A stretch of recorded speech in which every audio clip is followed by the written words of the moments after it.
Hello and welcome to Sportsmile's Reader Awards for the 2017-18 season. We're here to reveal your European game of the season. Barney, there's been some great games in Europe this season, obviously across the Champions League, across the major leagues. Which one stands out for you? I think the one that really stands out for me from the Bundesliga was Dortmund 4, Schalke 4. You know, you're talking about the biggest derby in German football here, and the way it unfolded. Dortmund raced into a 4-0 lead before half-time. Everyone thought that's game over, obviously, as you would at 4-0 up. Had a man sent off, and then Schalke come back in the Ruhr derby. From 4-0 down at half-time to draw 4-4.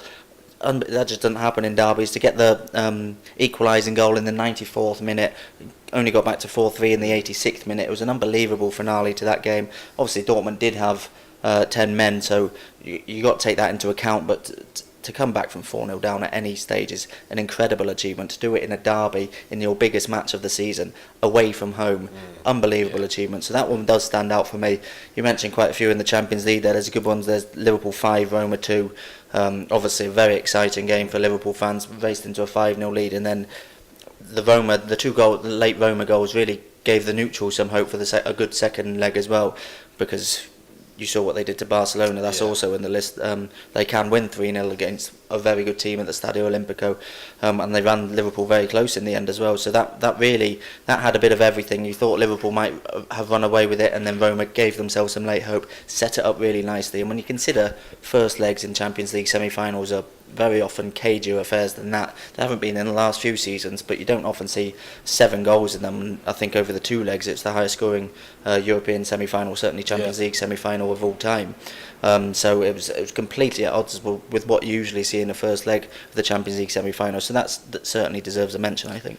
Yeah, I think staying on the top of the Champions League, I think the Roma-Barcelona game, the 3-0, the second leg, was just a ridiculous game, wasn't it? You know, you never really saw Barca being in trouble. With the first leg, I think flattered them, the first leg score at Camp Nou, but the second game, you never really saw Roma beating them 3-0, and the way they did, obviously, with a Manolas late header, and that Barcelona team are that good, who obviously unbeaten in Spain and in La Liga so far, to lose in those circumstances, it was just an unbelievable game. And I think same another Spanish team, Real Madrid, the game they lost 3-1 at home to Juventus, but managed to get through with that late Ronaldo penalty, and obviously Buffon getting sent off after. He's still not very happy with Michael Oliver, is he? After what happened in that, but I think it was a penalty, and I think maybe over the 2 legs about right, because Real Madrid were very good in the first leg, but again it was one that stood out. I think one more as well. I mentioned the Barcelona Real Madrid game from earlier this month. I think the 2-2. You know, Barca, you thought that they might lose their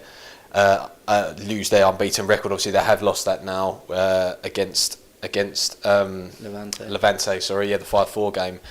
But it was nil temper Clasico. Let's say Sergio Roberto got sent off, and they managed to hold on. Obviously, Bale came to the forefront, and it might get him a start in the Champions League final. You never know. He's played well recently, but some other good games in there as well. Yeah, a couple of El Clasicos in that one, actually. Going right back to the start of the season, there's the Super League game, which was full of drama. Ronaldo got sent off after scoring an absolute wonder goal. Obviously, we thought that might set the tone for the season. Real Madrid had won the Champions League and La Liga the season before, and then beat Barcelona in the Super Cup home and away. So we thought that might set the tone. It didn't prove to be the case, but that was big at the time. And Asensio scoring an absolute wonder goal as well, and that 3-1 Real Madrid win at the Camp Nou. And we've got Sevilla 3, Liverpool 3. That was Liverpool went 3-0 up in that one. Sevilla come back at half-time, and it got revealed after the game that, I think it was at half-time, their manager informed them that it got cancer as well. So a lot of emotion surrounding that game as well, and the comeback with that one. I'd also mention the Madrid-Juventus game, because that's sort of in a similar ilk to the Roma-Barcelona game. No one thought that Juventus could do that, even more so because it was at the Bernabeu. To go 3-0 up gave themselves such great hope, and they performed well. Madrid did not play well at all, and then the way it ended, the controversy it ended, and then Ronaldo under that pressure after not playing well to do a penalty like that just speaks volumes for him. And obviously Real Madrid also went through to the next round. I don't think they played well in either leg against Bayern Munich as well, but the second leg Bayern Munich spurned a lot of chances again. 2-2 draw for Real Madrid to get through. Somehow they managed to get through 3 games in the Champions League latter stages without playing particularly well, which they arguably should have lost all of those games or lost the ties, and they managed to get through. So there's a lot of intriguing games here for this award, I think. Certainly a lot of good games. Should we have a look who's in the top 5? Okay, so fifth is the Ruhr Derby, Dortmund 4, Schalke 4, with 5.4% of the votes. Fourth is, earlier this month, the El Clasico between Barcelona and Real Madrid 2-all. That's 9.3% of the vote. Real Madrid 1, Juventus 3 in the Champions League is 12.8% of the votes.